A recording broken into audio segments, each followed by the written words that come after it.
The National Broadcasting Company presents transcribed The Magnificent Montague, starring Monty Woolley.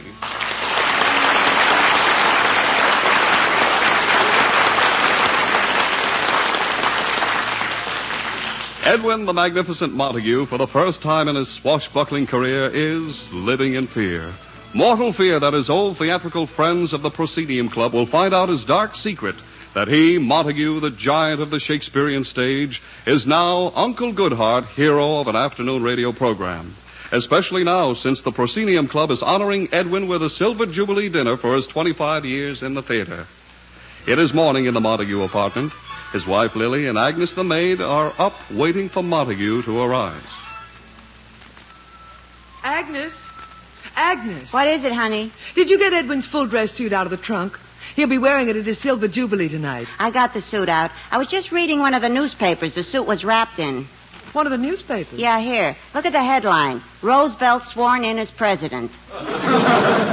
Roosevelt. Imagine the last time he wore that suit. Listen to the article. In an impressive ceremony at the White House, Theodore Roosevelt took the oath of office. Agnes, look. There are no mothballs in the suit. Are you kidding? This suit was put away before there were moths. Ah, Agnes, how time flies. Every Shakespearean actor in New York will be at the Proscenium Club tonight to honor Edwin. What a stockpile of ham.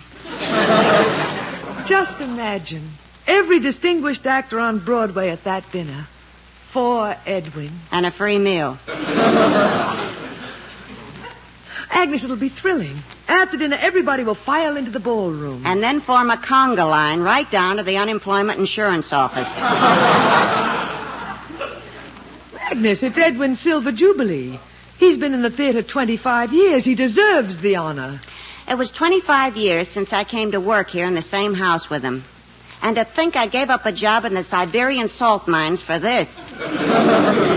Oh, Agnes, stop exaggerating. You've stood up pretty well. Sure. After I had that operation and had all my nerves removed. Agnes, you're being silly. I'll get the phone. The residence of Edwin Montague and Lily Boheme. Agnes on this end. Who? No kidding. Baby doll, you're in town. Oh, stop that. Oh, please. All right, here. Yeah, I love you, too. Hurry up over. We're expecting you. Agnes, who was that? Montague's father. The old man. Cyril Montague himself, the greatest Shakespearean actor of all time. What a doll. But of course. He came in to attend Edwin's Silver Jubilee. Oh, I hope they get along with each other this time. The battle of the century. The great Montague versus the magnificent Montague. This makes it a real jubilee. Agnes, don't provoke them. The old man came all the way from his estate in Vermont just to honor Edwin. Maybe he's finally going to admit that Edwin can act, too. 85 years old, and he has Edwin on the ropes every time. Think Edwin's up. There it is, the call of the wild goose. Agnes. Good morning, darling. Good morning, darling. Good morning, Agnes. Good morning, darling. Oh, this is nice. Everybody happy, getting along. Gad, I feel wonderful this morning. I'm even looking forward to one of Agnes's breakfasts. I feel like living dangerously. He has to get nasty. For a second there, he had me lulled into a false sense of security. Now, Agnes, be happy. I must say that's the most intelligent thing she's said in 25 years. Hey, monster, you going to have breakfast here, or are you going over to the blood bank for it? Agnes, your beautiful voice, it continues to baffle me. I don't know whether to answer you or throw you a fish. Oh, you're so good to me. Agnes, please. Lily, what plans Jarvis has at the Proscenium Club tonight? Speeches, toasts. They're doing a bust of me. And they've commissioned a painter to do me in oil. I've been wanting to do you in oil for years. Boiling oil. Oh, lovely, Agnes, with those curlers in your hair. What are you trying to do? Attract a moose? Edwin, not today. Drink your coffee. There. Good. You can hardly taste the arsenic. Edwin, I have a big surprise for you. Guess who's in town? Your father. Oh, Edwin. I knew he'd do it. He just can't see me have any success without stealing the spotlight from me. Now, Edwin, he's your father. He only comes out of retirement to make life miserable for me. All my life it's been, Edwin Montague was great in Hamlet, but you should have seen his father do it. Plays he wasn't even in. They still said you should have seen his father do it. Edwin, that's all past. Now, he's here to honor you. He wouldn't take any of the spotlight away from you. He wouldn't? Lily, my father would steal a bow from an animal act. Oh, Edwin. Lily, he's just jealous of my great success in the theater. Jealous? Cyril Montague jealous? Why, Edwin, your father is history. The greatest Shakespearean actor this country has ever known. You see, Lily? He's not even in the house yet, and I'm suddenly a nothing. Lily, if he'd only realized that I'm a grown man, a great actor, he still thinks I'm some amateur who needs his acting lessons. Edwin, realize this. Your father, in his old age, came all the way to New York just to be present when they honor you on your silver jubilee. Lily, he's my father. I know him better than anybody else. I don't trust him. Now, Edwin, I just know that finally the two of you are going... Oh, that's your father, Agnes. I'll get the door. Welcome, Mr. Montague. Agnes, come here, you lovely wench. Give me a kiss.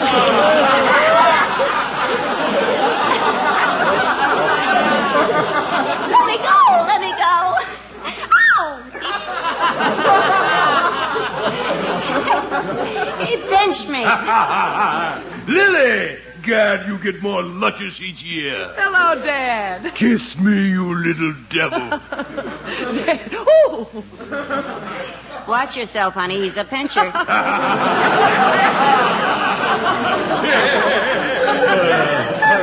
Excuse me. May I interrupt this orgy long enough to say hello to my father? Hello, Sonny. Ah, Father, to think you came all the way to New York just to share... You came all the way to New York. Still talking like you've got marbles in your mouth, aren't you? Oh, Dad, don't start again. I spent my whole life trying to teach you how to speak correctly, and what comes out? You think you came all the way? Oh, Dad, please. And stop whining. I told you 10,000 times, if you want to be an actor, speak out. Project. Through the mouth, Sonny, not the nose. Dad, please, I've spent my whole life hearing that. And you didn't learn a thing. From the abdomen. E-I-O.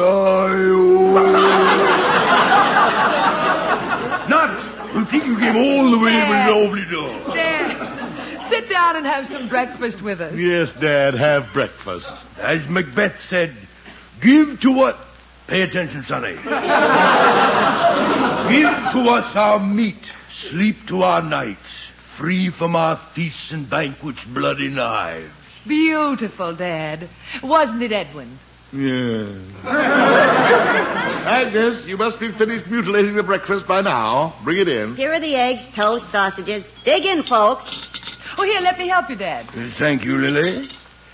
So, they're giving you a silver jubilee, eh, Sonny? Well, Dad, after all, it's been... Stop talking with your mouth full of food, Sonny. Worst-mannered boy in the world. The money I wasted sending him to school. All right, Father, all right. Look at him. Wipe the egg off your face. Straighten your tie. Appearance, son, appearance. Look, Dad, You can't be an actor and be sloppy. Appearance is everything. How many times have I told you, if you walk into a producer's office looking like a pig, you'll never get a job? Edwin. Father, please try and understand this for the last time. I am not a young actor looking for a job. I've spent 25 years on the stage as a big star. So please stop talking to me as though I were about to play my first role in a high school play. This is the curse of being in the theater, Lily. You never have time to bring your children up right. Well, after all, Dad, Edwin was one of the biggest stars in the theater. Thank you, Lily. I was beginning to think you had forgotten, too. Big star. Huh. In my day, you couldn't carry the spear for us stars. We were giants in our days. E.H. Southern, Edwin Booth, your godfather, Sonny. David Warfield, and me, Cyril Montague. Now, look, Dad, you weren't the only great actor. Please, Edwin, I didn't come here to argue. You know I'm proud of you. Well, coming from you, thanks. I never denied it. Sonny, you've gone about as far as a man could go without talent.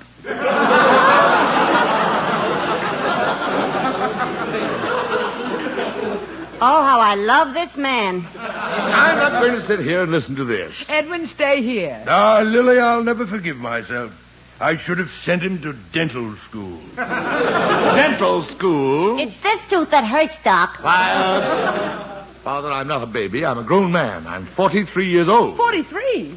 Why, Edwin... Quiet, Lily. Every year you push him up, I go with him. What a family.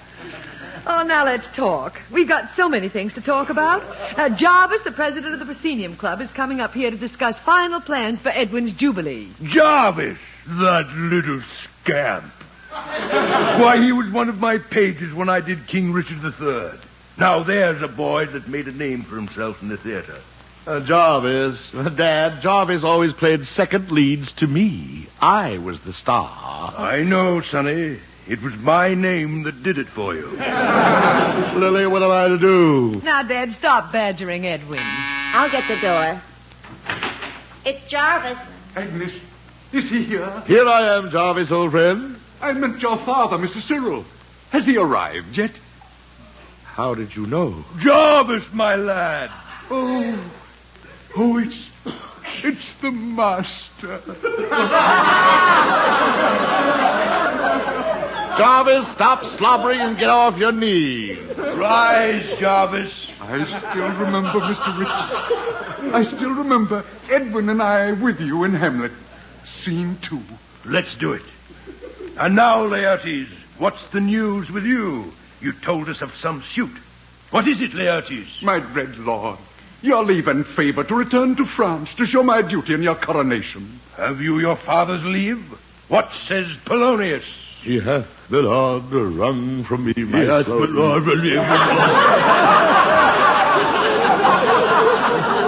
Old Mr. Marbles in the mouth, ruining the scene as he always did. I ruined the scene. I ruined the scene. Edwin. No, Lily, I've got to tell him. You, Father, ruined those scenes for me. You were always afraid that I would outshine you. Edwin, go to your room. I ruined the scene. In my New York debut, Macbeth, playing opposite you, in the middle of my one big scene, you held a shield in front of my face. Edwin, not in front of Jarvis. Yes, and in Hamlet. When I came running down the staircase with the news of Ophelia's death, it was loving Father who tripped me. I wound up in the orchestra's pit. Edwin, little boys should be seen and not heard.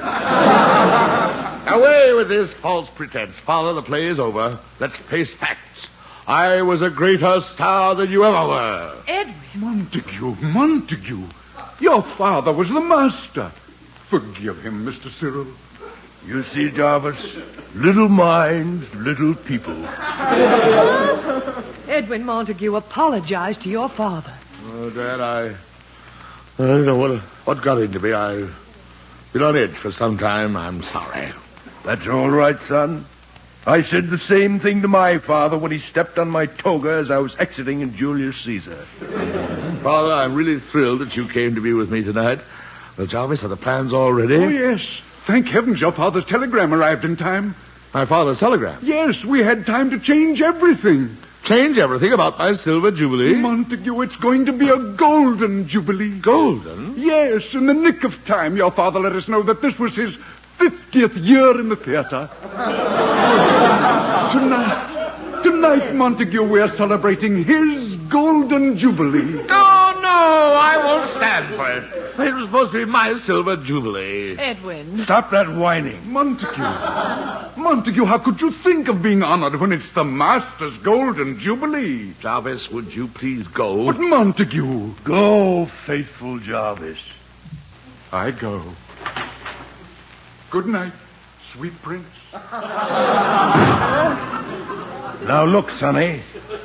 If the Proscenium Club changes its mind... Take him away. Take him away. Now look, my little son. My own flesh and blood. This is the man I call Daddy. Sonny, respect your elders. Oh, why didn't you send me to a dental school?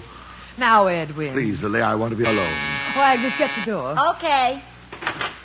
It's Mr. Zinser. Zinser? Oh, hello there, Mr. Montague.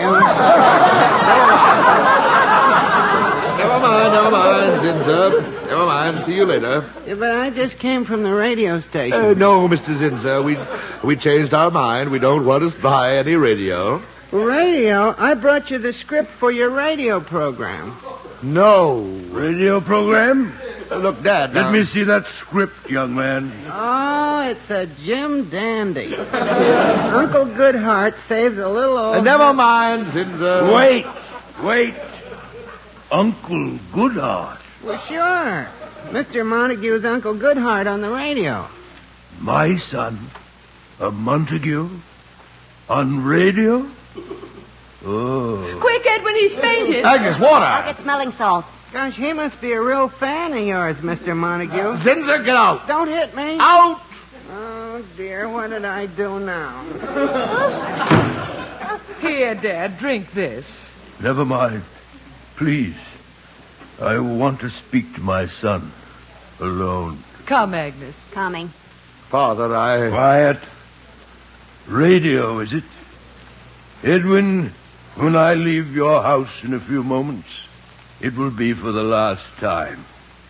I shall consider my son dead. Father, please listen to me. No. All I know is you are the first Montague to desert the theater. You have dipped our standard into the muck. Father, I hadn't worked in 8 years. There are Montagues who never worked a day in their whole lives, but they never gave up the theater. Father. Don't call me father. You are no son of mine. Edwin Montague. Uncle Goodhart. Father, they pay me $300 a week. Edwin Montague, you have earned your pound of flesh. I have 10 million listeners, 5 times a week. 10 million listeners. Better you were reciting Shakespeare to one slave in the marketplace. Oh, how will this blot ever be erased from the door of the house of Montague? No one knows in the theater it's me, Edwin Montague. But I know. You're Uncle Goodhart. The first to drop the name of Montague. The first? Well, what about you? Those escapades in Paris, London, Budapest, Atlantic City, under the name of Gaylord Ravenel. Edwin. How many times was the name Gaylord Ravenel entered on police blotters? Picked up in gambling saloons for being drunk and stealing a milk wagon. Quiet. I used the name Gaylord Ravenel to protect the name of Montague, which you have so carefully dirtied. Goodbye. Father, where are you going? To have a black band sewn on my sleeve. Oh, Dad. And when I stand up to be honored tonight at the Proscenium Club, I will have to say, gentlemen, you honor a man who has sired a renegade and a traitor to the theater. Father, you wouldn't tell them. I must. Oh, Edwin, how quickly you forgot the words of Polonius to his son. Father, don't. This above all, to thine own self be true, and it must follow as the night the day. Thou canst not then be false to any man. Father, I've been a fool. I'm going to give up the radio program. Blood will tell. You are a Montague. Ah, what a relief. No longer to live under the shadow of shame. I'm going to that radio station for my last broadcast as Uncle Goodhart. And then I'm free. Free. Go, my son.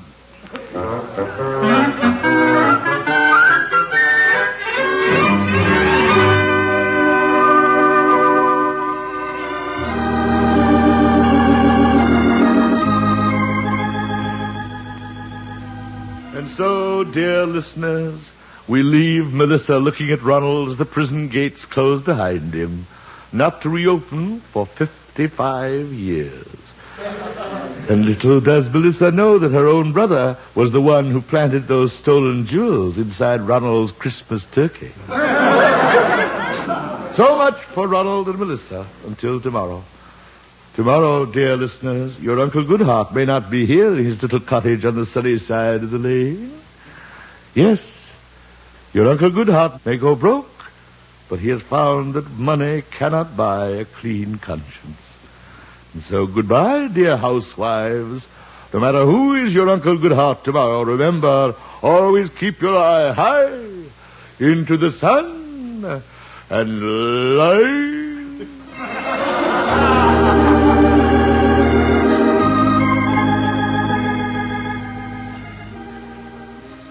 So ends another episode of Uncle Goodhart, brought to you by Shalimar Soap. And here is Uncle Goodhart with his thought for the day. If an old hungry actor comes to your door and asks for a piece of pie, don't turn him away or call your dog. Who knows? It may be I.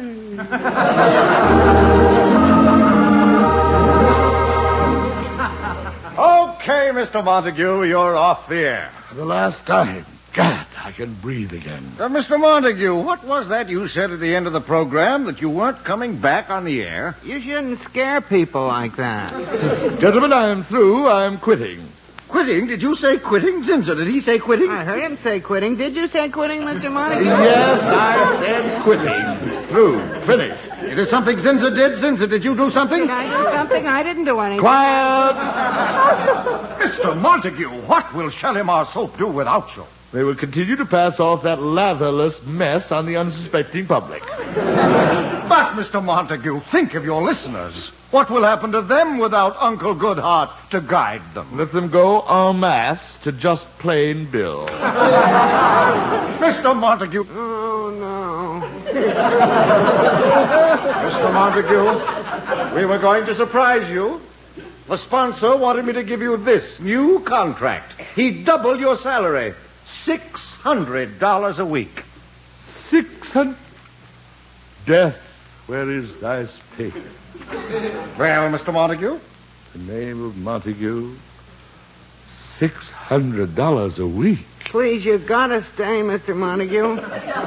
Think of the sponsor. Think of your listeners. Think of Ronald and Melissa. Gentlemen, I am only thinking of one thing. $600 a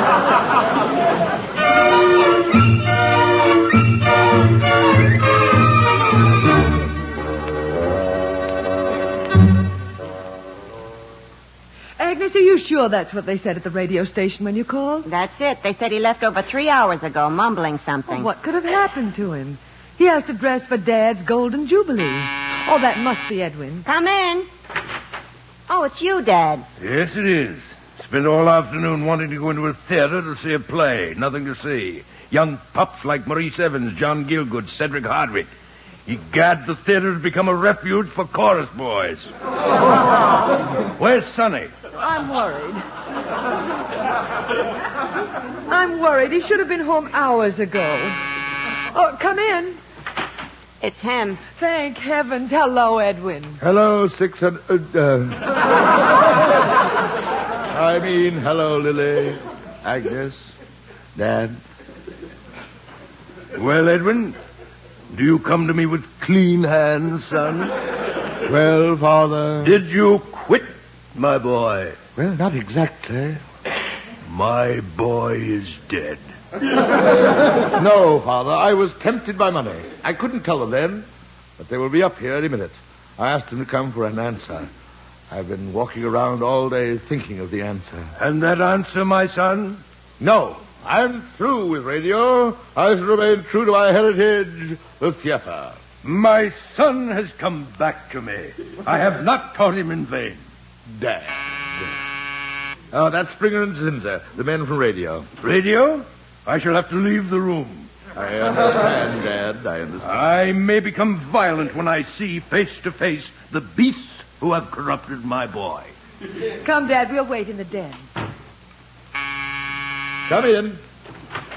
Aha, Mr. Montague. Hello there, Mr. Montague.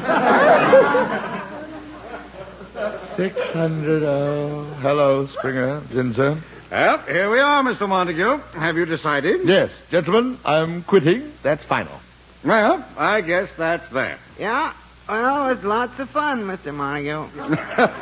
Sure. Well, let's go, Zinder. Now, wait, gentlemen. You don't seem to be upset. I hope you understand. I'm quitting. I'm not going to be Uncle Goodhart. You're stuck with no Uncle Goodhart. Well, Mr. Montague, the greatest stroke of luck hit us. We have a new Uncle Goodhart. Yeah? Just the right voice, the right age, perfect. Yeah?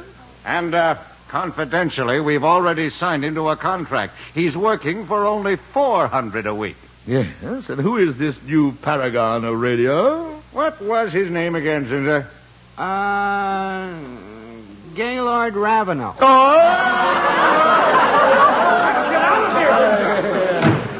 I can still hear his words. This above all to thine own self betroth. Father? Father? Well, my son, have you recovered your honor? Have you removed the blemish from our name? Yes, Father dear. Good boy. And now let us dress for my golden jubilee. You're presenting me, you know. Yes, Father, I can hardly wait for that breathtaking moment.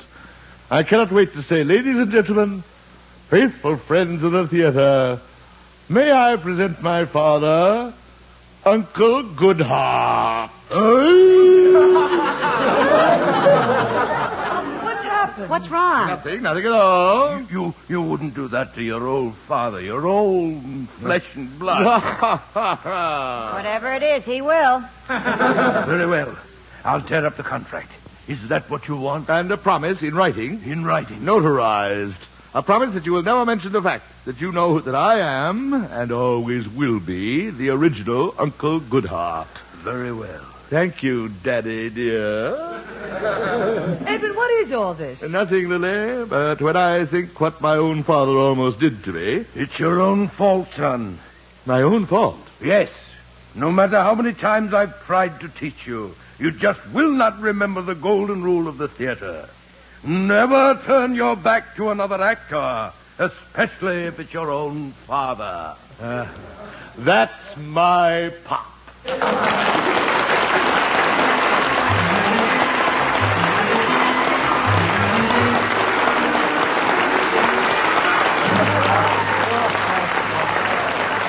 Join us again next Friday, same time, same station, for another transcribed visit with the Magnificent Montague, starring Monty Woolley. Created and directed by Nat Hiken, written by Nat Hiken and Billy Friedberg. Anne Seymour was Lily Boehm, Pert Kelton was Agnes. Included in tonight's cast were Johnny Gibson, Art Carney, John Griggs, and Gavin Gordon. Jack Ward at the organ. 3 chimes mean good times on NBC. Just listen to the gala lineup this Sunday and every Sunday on NBC. Tallulah Bankhead brings you the 90-minute Big Show. Phil Harris and Alice Faye bring you 30 minutes of comedy and melody. Hedda Hopper presents the inside stories of show business. Theater Guild on the Air brings you a 1-hour drama. Joel McRae stars in Tales of the Texas Rangers. And Quizmaster Jack Parr asks the $64 question. That's on Sunday on NBC. Now this is Don Pardo saying, stay tuned for Duffy's Tavern, which follows immediately.